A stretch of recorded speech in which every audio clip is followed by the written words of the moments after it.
السلام عليكم ورحمة الله وبركاته.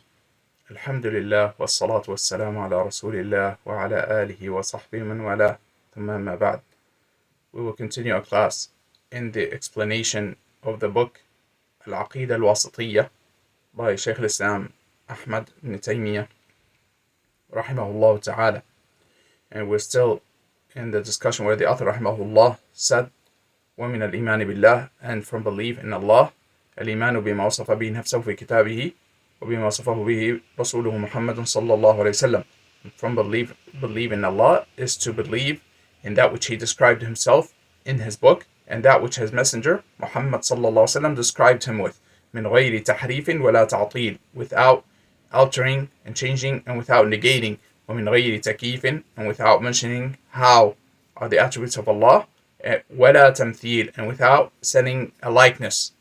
Without mentioning a likeness, meaning without mentioning a likeness in the attributes of Allah subhanahu wa ta'ala with the attributes of His creation, such as saying that the attributes of Allah subhanahu wa ta'ala, the attribute, this and this attribute of Allah subhanahu wa ta'ala is like this and that of the attributes of the creation.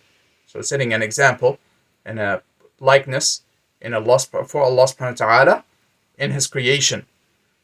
And Ahlul Sunnah wal Jama'ah, they free themselves from setting a likeness of Allah subhanahu wa ta'ala in His creation, neither in Himself nor in His attributes subhanahu wa ta'ala. And that is by way of mentioning something like something else. And it is similar to mentioning the how are the attributes, except that it is more specific. It is more specific. Because every person who mentions something that is like something else, anyone who mentions a likeness is actually mentioning the state of being and the how. One would be describing how the attributes are. And not everyone who mentions how the attributes are is mentioning a likeness and mentioning an example. Because mentioning the how is usually mentioning the description of the attribute without mentioning something like it. An example of that, as Shaykh ibn Uthaymeen rahimahullah mentioned, he said an example of that is that, for example, you can say, I have a pen, or I own a pen, and this pen, and you start describing the pen by saying, for example, it is black in color, it has a lid, it is, for example, an ink pen, and you start describing what the pen looks like and how does it write and so on and so forth. So this is mentioning how the attributes of something are. This is mentioning the how. Whereas you can say, I have, for example, you see a pen and you say, I have a pen just like this pen. Now this is a likeness. I hope you see the difference. So one who mentions a likeness and sets an example, one who mentions an example is actually also mentioning how the attributes are, by way of saying that it is just like that. It means it has the same attributes. So one would be describing the attributes as well as mentioning an example.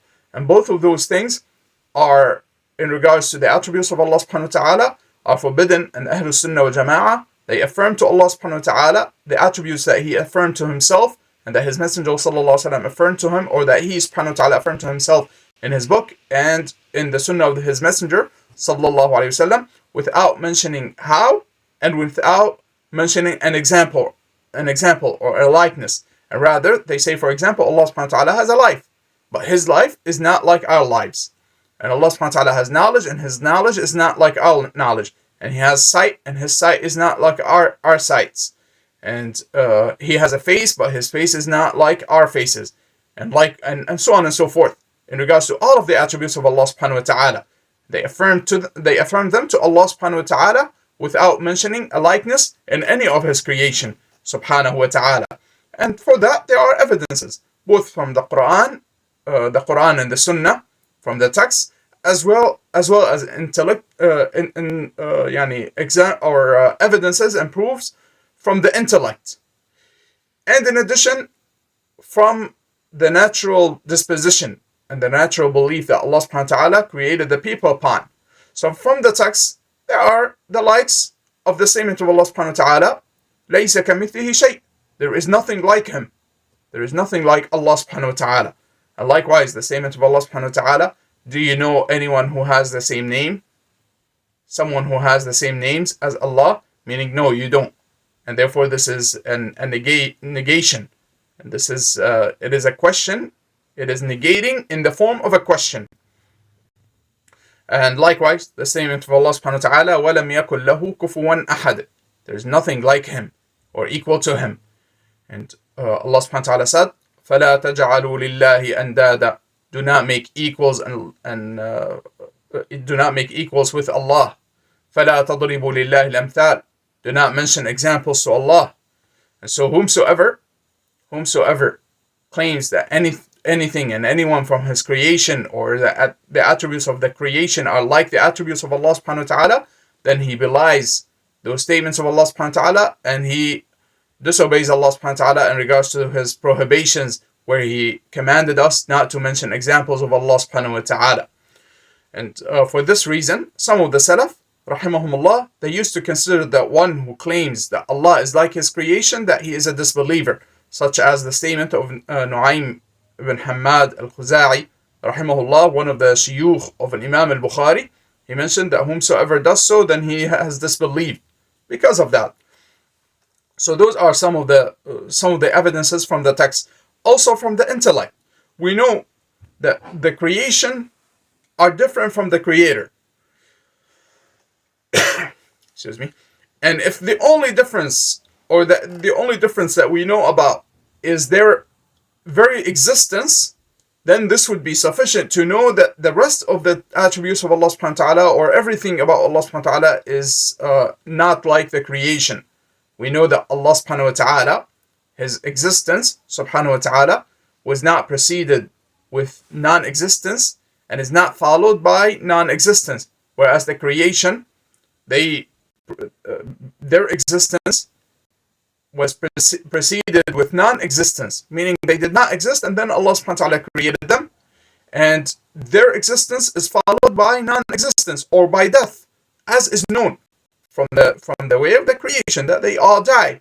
And we know that Allah subhanahu wa ta'ala is the eternal, and his existence subhanahu wa ta'ala did not precede, or was not preceded with non-existence, and he subhanahu wa ta'ala is the eternal, ever living, and he subhanahu wa ta'ala does not die, and therefore the existence of Allah subhanahu wa ta'ala is not like the existence of his creation.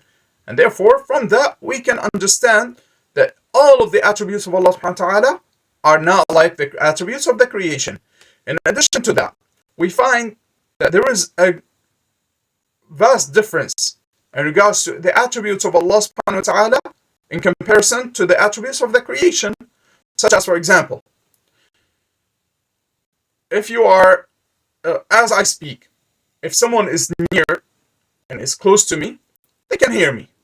If they are a little far, perhaps they can hear some words and might not be able to understand some words, or might not even hear some of those words. And if the person is very far, then they would not be able to hear me altogether. Whereas Allah subhanahu wa ta'ala, we know that Allah subhanahu wa ta'ala, he hears all the sounds in all the places at the same time, regardless of where the person is, regardless how low the sound is. Allah subhanahu wa ta'ala, and how low the volume of the sound is, Allah subhanahu wa ta'ala hears all the sounds at all the time. And so we know that there is a vast difference between the attributes of the creator and the creation subhanahu wa ta'ala.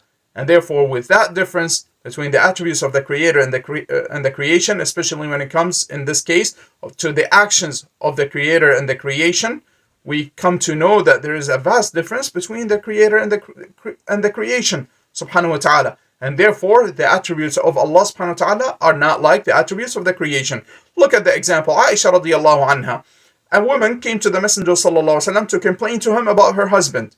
And Allah subhanahu wa ta'ala mentioned in the meaning of the ayah, Allah has heard the one who complains to you in regards to her husband, and she complains to Allah, and Allah hears your conversation. Indeed, Allah is the all-hearing, all-seeing. Aisha radiallahu anha, she said, all praises. She said in the meaning of her statement, may Allah be pleased with her, the mother of the believers, she said, all praises are due to Allah, whose hearing encompasses all of the sounds.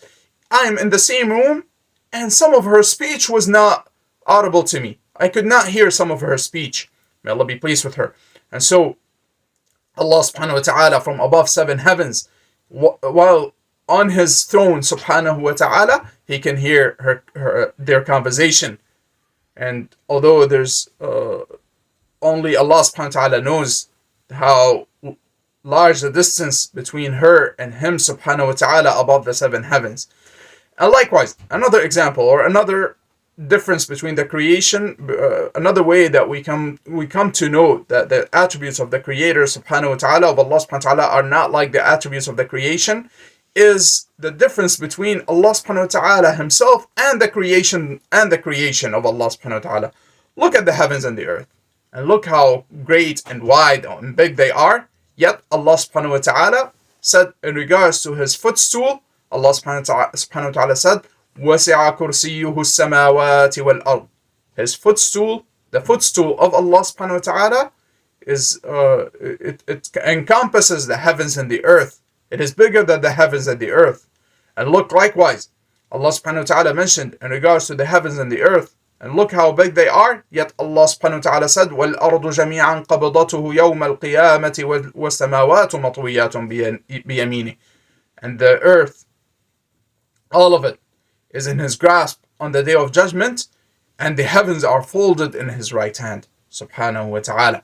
This shows us the greatness of the Creator subhanahu wa ta'ala. So if Allah subhanahu wa ta'ala, and this makes us come to merely ponder upon the creation of Allah subhanahu wa ta'ala to understand the greatness of Allah subhanahu wa ta'ala, how great Allah subhanahu wa ta'ala is, and we can never comprehend that, and we can never encompass Allah subhanahu wa ta'ala in our knowledge.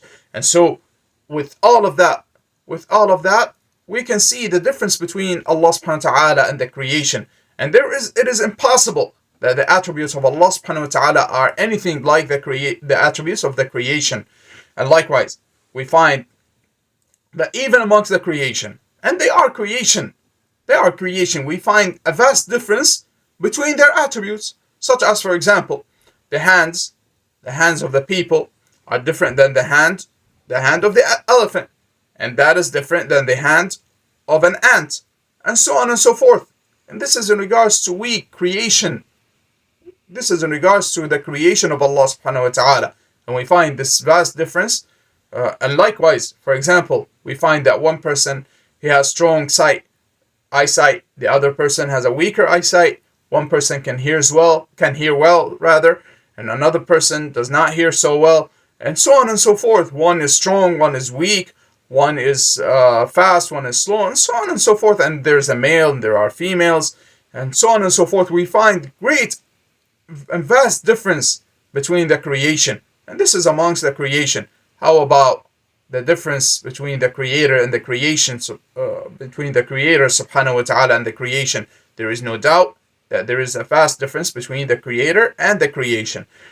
And in addition to that, as we mentioned before, there is an evidence and there is a proof from the natural disposition and the natural belief. And that is that a person, we find that the people, with the natural disposition that Allah subhanahu wa ta'ala created them upon, without teaching them anything, they can come to understand that there's a difference between the Creator and the creation. And if it wasn't for that, they would not supplicate and worship the Creator subhanahu wa ta'ala out of their natural disposition, natural belief that Allah subhanahu wa ta'ala put in everyone's heart. And therefore, we come to know that there is a large difference, and that the attributes of Allah subhanahu wa ta'ala are not like the attributes of the creation.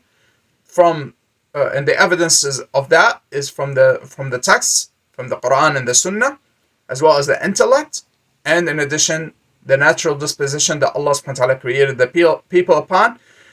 And then Shaykh ibn Uthaymeen, rahimahullah, in his explanation of this book, he mentioned that the Messenger sallallahu alaihi wasallam, he mentioned to us certain hadith that make us, that we might misunderstand in regards to, doesn't mean that Allah's creation subhanahu wa ta'ala, often Allah's attributes subhanahu wa ta'ala are like the attributes of the creation. Of course they are not, but Shaykh ibn Uthaymeen, he mentioned many hadith regarding that which appears if someone does not have the knowledge and does not understand that, they appear to make an example or a likeness between the attributes of Allah subhanahu wa ta'ala and the attributes of the creation.